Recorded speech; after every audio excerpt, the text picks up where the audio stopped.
Ku selalu tertanya, apa bezanya cerai di negara kita dengan negara lain?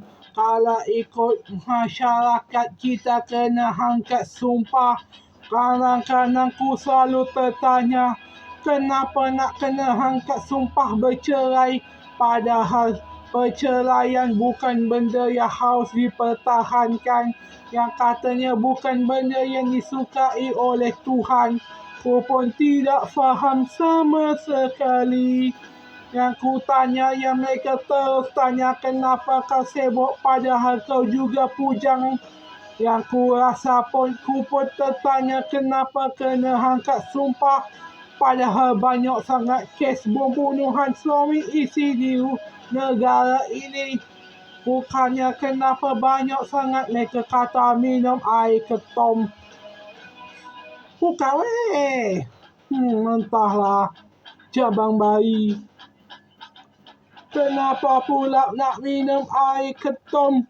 Padahal mana ada air ketum dah. Air ketum lah. Tong tong tong. Air ketong tong tong. Itu perceraian pun kerana air ketum kah? Itu kau pun tak tahu, kau tanya saya. Memang air ketum, air apa, sumpah cerai apa ini? Buat apa sumpah itu, bupah ini, ku pun tak tahu kenapa. Kenapa tak nak pula ni sumpah, ku tak faham. Katanya itu amanah orang Melayu, ku pun tak faham lah. Itulah dibuatkan aku bingung sendiri. Yang orang tetap tanya, kenapa engkau sibuk dengan perceraian? Ku pun tak tahu sebab abangku yang bercerai bukan aku. Memang ku tak faham, nasib baik senang sangat dapat jodoh.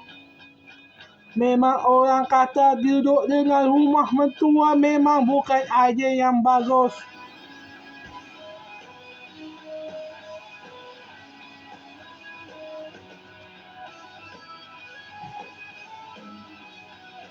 Memang persumpah angkat cerai ni pun apa makna dia?